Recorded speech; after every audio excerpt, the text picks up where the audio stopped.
नमस्कार बच्चों, आज हम अध्ययन करेंगे नेपोलियन बोनापार्ट के प्रशासनिक कार्य अर्थात काउंसलर के रूप में नेपोलियन बोनापार्ट।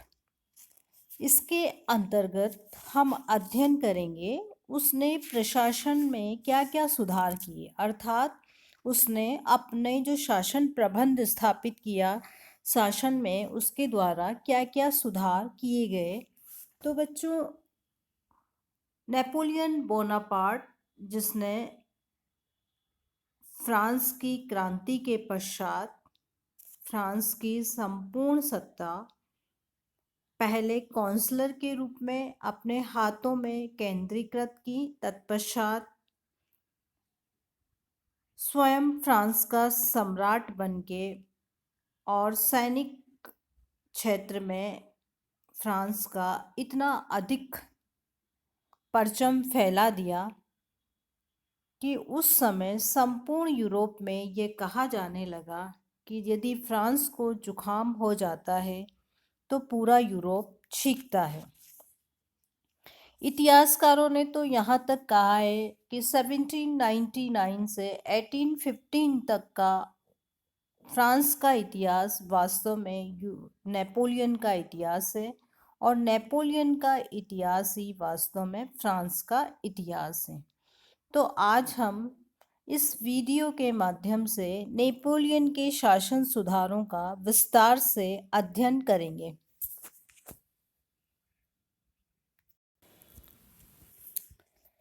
नेपोलियन बोनापार्ट के प्रशासनिक सुधार क्या क्या रहे। सबसे पहले स्थानीय शासन के अंतर्गत हम देखेंगे कि वो स्वतंत्रता का समर्थक नहीं था। उसका मानना था कि स्वतंत्रता के नाम पर फ्रांस में भारी रक्तपात हुआ है, इसलिए वो शासन के प्रत्येक क्षेत्र में केंद्रीकरण चाहता था। इस उद्देश्य की पूर्ति के लिए उसने स्थानीय संस्थाओं में निर्वाचन प्रणाली समाप्त कर दी। निर्वाचित अधिकारियों के स्थान पर नेपोलियन ने अपने नियुक्त अधिकारी रखे। प्रांतों और जिलों में भी प्रीफेक्ट और उप प्रीफेक्ट होने लगे। इसके पश्चात जो कस्बे होते थे उसमें मेयर नियुक्त किए जाते थे। इस तरह नेपोलियन ने संपूर्ण शासन को केंद्रीकृत करने का प्रयास किया। अब बच्चों हम देखेंगे नेपोलियन की विधि संहिता।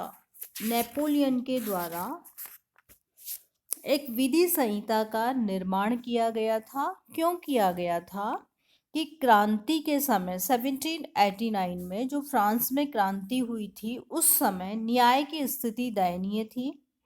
न्याय नाम की कोई चीज फ्रांस में नहीं थी।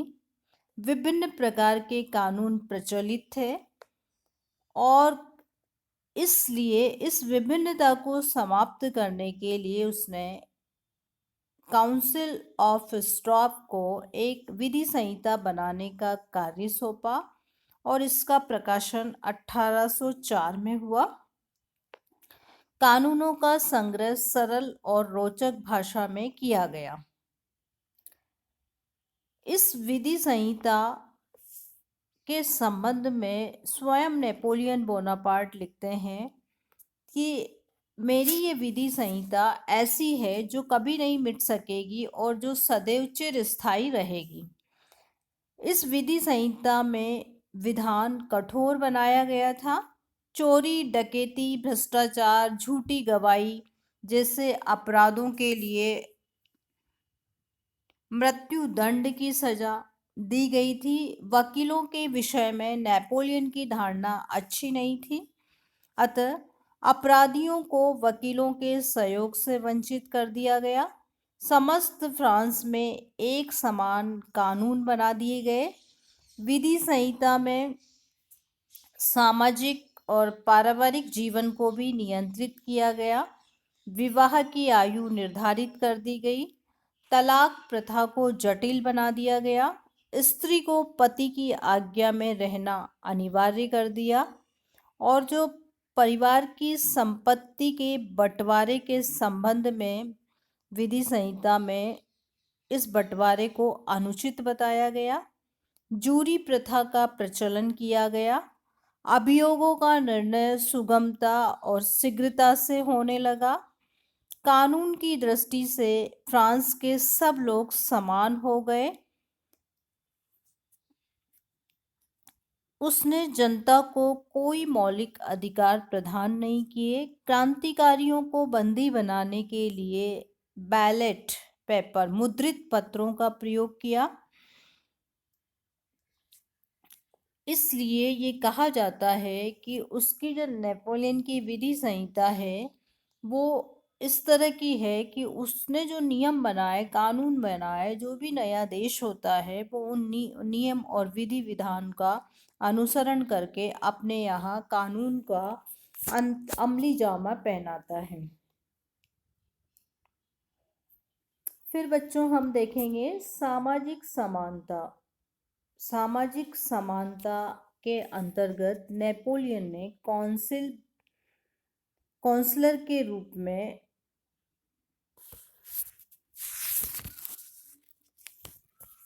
सभी को योग्यता के अनुसार पदों का आवंटन किया गया। एक उसके द्वारा जो बहुत अच्छे कार्य करने वाले व्यक्ति थे उन्हें लीजियन ऑफ ऑनर की उपाधि से विभूषित किया गया।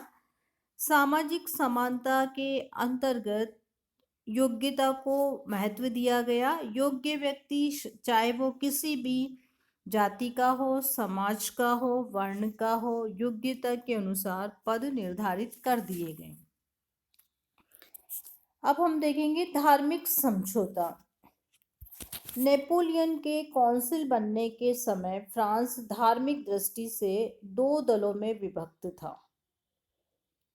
प्रथम दल रोमन कैथोलिक चर्च का अनुयायी था। अधिकांश लोग इसी धर्म को मानते थे। इस दल के लोग धर्म पर क्रांति के समय लगाए गए प्रतिबंधों को समाप्त करना चाहते थे। दूसरा दल उदारवादियों का और क्रांतिकारियों का था। ये दल के सदस्य धर्म के क्षेत्र में पोप से स्वतंत्र रहना चाहते थे। अभिप्राय ये है कि दो दल होते थे, रोमन कैथोलिक चर्च धर्म के अंतर्गत, और पूरे यूरोप में जो सर्वाधिक महत्वपूर्ण धर्म माना जाता था वो रोमन कैथोलिक चर्च का ही माना जाता था और इसमें पोप सर्वोच्च होता था। इसके विरोधी यानी कि दूसरा जो दल होता था धार्मिक दल, वो उदारवादी और क्रांतिकारियों का था और वो पोप के स्वतंत्र अस्तित्व को स्वीकार करने के लिए तैयार नहीं था। पर नेपोलियन बोनापार्ट धर्म के क्षेत्र में तटस्थ रहना चाहता था। वो केवल सत्ता प्राप्ति के लिए धर्म का उपयोग करना चाहता था। इसलिए उसने स्वयं कहा, लोग मुझे पोप का अनुयायी कहते हैं, कहने दो, मैं किसी धर्म का अनुयायी नहीं हूँ। मैं मिस्र में मुसलमान था। जब यहाँ आदमियों के भले के लिए मैं कैथोलिक बन जाऊं। उसने जो पोप था उसके साथ एक समझौता संपन्न किया 1802 में, और वो समझौता कॉनकॉर्डेट धार्मिक समझौते के नाम से जाना गया। और इस समझौते के अंतर्गत कैथोलिक चर्च के अनुयायियों को धार्मिक स्वतंत्रता प्रदान की गई और जो नियुक्त किए जाने वाले पोप के द्वारा जो नियुक्त किए जाते थे अधिकारी और कर्मचारी धर्माधिकारी, उन्हें राजकीय कोष से वेतन दिया जाने लगा। राज्य के प्रमुख के प्रति स्वामी भक्ति की शपथ लेना अनिवार्य कर दिया गया। धर्माधिकारियों को धार्मिक कर वसूल करने का अधिकार दिया गया। पादरियों की नियुक्ति सरकार की अनुमति से की गई। नेपोलियन ने पोप के राज्य को मान्यता दी गई। पोप से फ्रांस में विशेष आज्ञा जारी करने का अधिकार ले लिया गया।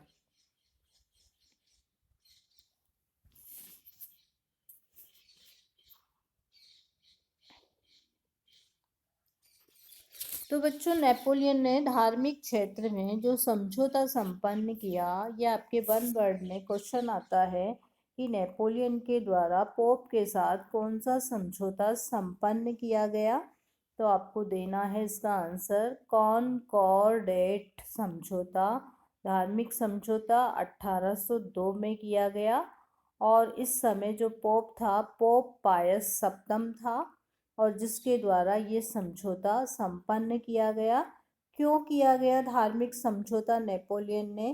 क्योंकि वो जो फ्रांस के अधिकांश रोमन कैथोलिक लोग थे उनका विश्वास हासिल करना चाहता था। और वो विश्वास कैसे हासिल होता? जब पोप के साथ समझौता संपन्न करता, क्योंकि रोमन कैथोलिक लोगों की मान्यता थी कि उनके लिए उनका जो भगवान है वो पोप होता है, और पोप के साथ सम्मानजनक समझौता यदि नेपोलियन करता है तो सारे रोमन कैथोलिक नेपोलियन के पक्ष में कार्य करेंगे। इसलिए नेपोलियन के द्वारा एक समझौता संपन्न किया गया, और ये समझौता जो कहलाया वो समझौता कॉनकॉर्डेट कहलाया। तो बच्चों, हमने जो तुम्हारे क्वेश्चन आता है, एक तो विधि संहिता पे आता है, नेपोलियन की विधि संहिता क्या थी। तो नेपोलियन की विधि संहिता पे शॉर्ट और 10 नंबर का भी आ सकता है, या जो है नेपोलियन की विधि संहिता को बड़े रूप में भी दिया जा सकता है, 20 नंबर का क्वेश्चन भी आ सकता है। तो आपको नेपोलियन की विधि संहिता के बारे में विस्तार से लिखना है और ये बताना है कि नेपोलियन ने किस तरह की विधि संहिता बनाई। उसने पूरे फ्रांस में एक समान कानून लागू कर दिए और चोरी डकैती न हो, शांति स्थापित रहे, भ्रष्टाचार न हो, इसके लिए उसने कठोर दंड दिए। एक साधारण से चोरी डकैती झूठी गवाही के लिए भी उसने मृत्युदंड निर्धारित कर दिया। और परिवार में अनुशासन कायम रहे, इसलिए उसने परिवार में मुखिया के अर्थात स्त्री को पुरुष के अधीन कर दिया गया। पैतृक संपत्ति का बंटवारा न हो, इसलिए उसने इस संपत्ति के बंटवारे को अनुचित करार दिया गया। स्वतंत्रता को नहीं माना और समानता को महत्वपूर्ण स्थान उसके द्वारा दिया गया।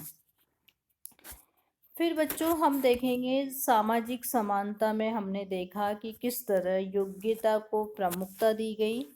उसने समानता और स्वतंत्रता में से समानता को चुना और स्वतंत्रता को नहीं माना, क्योंकि वो जानता था कि यदि वो जनता को विचारों की स्वतंत्रता दे देगा, कार्य करने की स्वतंत्रता दे देगा, तो फ्रांस पुनः रक्तपात के माहौल में तब्दील हो जाएगा। शासन प्रबंध में भी उसने साम्राज्य का विभाजन तो किया, प्रांतों में किया, कस्बों में किया, परंतु पूरी सत्ता अपने हाथों में सुरक्षित रखी और निर्वाचन की प्रणाली को नहीं माना। स्वयं अधिकारियों और कर्मचारियों की नियुक्ति नेपोलियन के द्वारा की जाने लगी। तो बच्चों, हमने नेपोलियन बोनापार्ट के प्रशासनिक सुधारों में संविधान निर्माण, नेपोलियन की विधि संहिता, सामाजिक समानता और धार्मिक समझौते के बारे में विस्तार से अध्ययन किया है। नेपोलियन बोनापार्ट एक ऐसा व्यक्ति था जिसका राजनीतिक जीवन एक सैनिक के रूप में प्रारंभ हुआ था और धीरे धीरे अपनी सैनिक योग्यता के बलबूते पर वो फ्रांस का सम्राट बन गया।